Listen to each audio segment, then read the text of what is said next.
Excuse me. What in the world are you thinking? Mean Gene, the first thing you need to do is to tell these people to shut up if you want to hear what I gotta say. What up, y'all? It's KMB, the Sexy Ninja, and the place to be for a Paper Saber universe. Welcome to the New World Podcast, brother. And we're talking about NXT, July 11, 2023. Vic Joseph, Booker T on commentary. What a show. Judgment Day coming in and reigning supreme. Still on that momentum of a really great Raw. You know, we start off with Carmelo and Trick coming out. Sorry. I wrote that wrong. Judgment Day coming out first, you know, cutting their promo that Carmelo and Trick Williams come out and they challenge him. Like, hey, we're going to step up, and Melo don't miss. And Finn's like, I don't miss. So back up. So that sets up our main event for the night. We had a D'Angelo interview, you know, talking about Stacks. Is he going to win? You know, because the court systems in Florida, it's all decided out of a wrestling match. So, you know, D'Angelo's like, I don't know. You know, Stacks betrayed me. Stacks, I don't know Stacks. You know, Gigi Dolan package on Kiana Jane. This rivalry is not over. You know, after Gigi got paint on her and everything like that. We have Chase U, though. The first match of the night, Chase U versus Drew Gulak. Charlie Dempsey. Chase U for the win. Thea Hale had an awesome spot with Drew on the outside of the ring. Got a submission. But this match was fun. Really, really fun match. Chase U, is as much as I think the idea of it is stupid, it's over in that crowd, that NXT crowd. And I gotta say, I noticed that crowd was a little bit more full, and I feel like that's because of the Judgment Day, you know. And but this was a great match, though. Everyone was on, you know, and I really think what helps with the crowd, like I didn't really think about it beforehand, is that Chase U section. They're the ones that are the loudest out of the crowd, because sometimes when I'm like, man, who's yelling? I'm like looking at the crowd, and I'm like, oh, Chase U. Chase U is the one that's keeping this crowd alive and everything like that, you know. We go to a Braun Breaker backstage promo because he's going to face Ilya Dragunov later on for a number one contendership match. And I swear, this man gets tanner and tanner and tanner every time I see him. Like, because I was watching, like, he's cutting his promo, and I'm like, man, dude, like, you need to back up a little bit. Back up a couple shades, you know. Cora Jade versus Jordan with Dana Brooke. This was a fun match as well. Jordan showing off her skills, but Cora Jade got the win. This was a really good match, man. Some really cool spots. Cora Jade, I feel like she should get back up there in the number one contendership for that NXT Women's Championship with Tiffany Stratton, because Tiffany Stratton's good, but something's missing. Just something's missing. Then we have let's see, what do we got? Oh, we got the Damian Kemp and Eddie promo from last week, NXT Underground. Awesomeness, man. I want them to do more. Dijak stepped in. It's like, they didn't do nothing. I caused pain. Now, then we had Ilya Dragunov promo package before their match. Now it's a number one contendership match. Ilya Dragunov versus Braun Breaker. And all I gotta say is great googly moogly woogly boogly loo. This match was awesome. I mean, fucking awesome. I mean, awesome. I mean, like, oh my God, on the edge of my seat, awesome. And my boy Ilya won. Got the win. You know, and there's so many spots I was like, please don't let Braun win. Please let Ilya go on, because I want to see Ilya Dragunov versus Carmelo Hayes at the Great American Bash. And guess what? That's what we're getting. But this match you should not sleep on this match. Don't even think about putting a pillow on this match or a blanket to keep comfy or holding your teddy bear. You need to watch this match because it is so good. It is so good. And Ilya for the win, showing off how awesome Ilya Dragunov is. And that dude's going to be a huge star on the main roster when it comes to it. And I hope he wins the championship category American Bash, and we can move Carmelo Hayes up. So, Wesley backstage interview gets interrupted by Dirty Dom and Rhea, you know. And Dirty Dom's going to face Wesley for that North American Championship next week. That's, you know, that I was like, okay, sure. Let's do it. But at Great American Bash, it will be Wesley versus Mustafa Ali for that championship.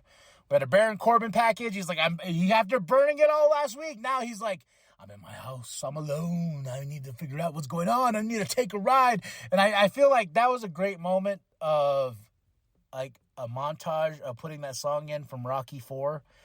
There's no easy way out.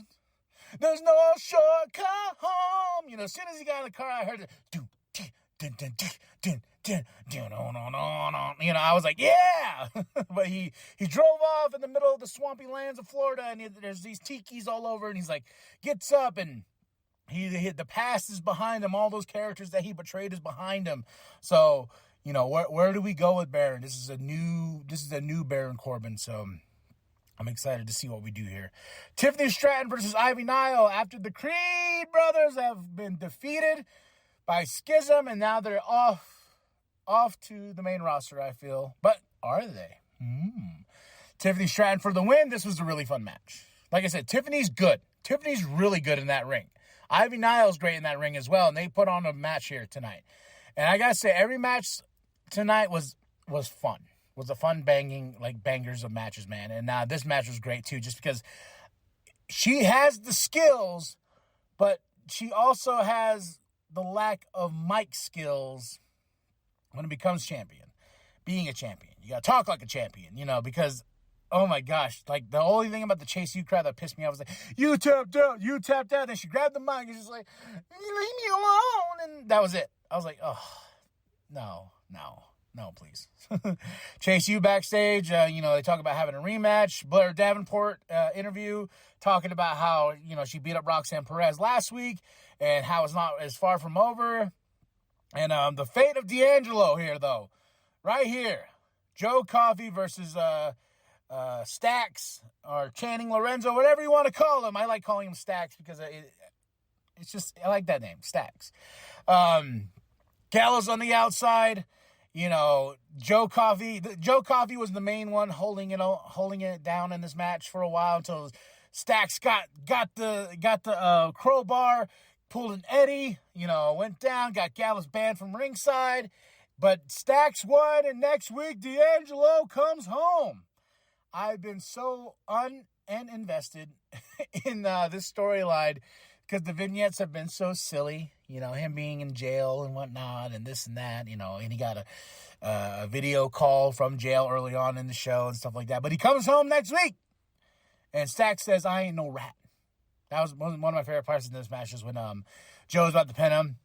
Stacks kicks out. Joe's like, hey, we had a deal here. We had a deal. And he's like, I ain't no rat. I ain't no rat. But great stuff here, man. This was a really good match. I had a lot of fun with it. Ivy Niles backstage. Schism walks up. They're like, hey, there's always room for one more. And as they're all walking away, all the yellow masks and stuff like that, I feel like that was the Creed brothers because you cannot miss that thick neck, boy. You cannot miss that thick neck. I was like, hey, that's the Creed brothers right there. I could tell. That should be them. So what does it mean? But during the Joe Coffey and Stacks match, Bronco and Price, they come out. They're really pushing these guys. They're really, really pushing these guys. And I'm like, I just know, you know, I know they're going to be dominant. I don't know. They just come out. They came out earlier in the show, and they came out in this match, and I'm just like, yeah, go away. Now, Carmelo Hayes and Trick Williams versus the Judgment Day. We had some Wagner Stone stuff that I don't care for. You know, we had some Lost Lothario stuff set up with Dragon Lee and, you know, Nathan Frazier. I'm like, go away. But we have the main event, Judgment Day for the win, but what a main event it was. Now, Finn Balor has 2 pins over Mello. What the fuck? Got 2 pins over Mello. Ilya Dragunov tried to come out to help because Judgment Day were on their cheating ways. They're about to cheat. And he comes out, but as soon as he takes that Money in the Bank briefcase from Damian Priest, you know, Carmelo hits him by accident. And then at the end, they're looking at each other. He's like, what the fuck was that? What are you going to do? He's like, but these two will face each other and battle each other at the Great American Bash. I cannot wait. This is going to be a match of matches. And Ilya Dragunov has moved up in the ranks of me being a top fan. Awesome show. I give this show a 5 out of 5. I rarely ever do that with NXT, but this show was on point. Stories were told. Matches were bangers. That's it. That's all. Tell me what you thought of the show. Drop those comments below. NXT July 11, 2023 edition in the bag. That's it. KMB don't miss at all. Well, sometimes I do because, I'm fat. All right, y'all. Tell me what you thought of the show. Drop those comments below. Let's talk pro wrestling here, folks. And go to ProWrestlingTees.com/New World Podcast. Get yourself that sweet NWP shirt. I want to see it in crowds. And like I said, SmackDown's going to be coming down the road here very soon. And I believe in August, or was it September? One of the two. Oh, September. It's going to be in September. So I want to see those shirts and drop those likes and subscribe. Share it, your grandma. Share it, your grandpa. Share the bum down at Walmart. I am KMB, the Sexy Ninja. And as always, the New World Podcast is for life. Brother. Dragon up trying to shoot the half. Breaker's dead weight. Cover. Hook of the leg. And Dragon up is headed to the ground.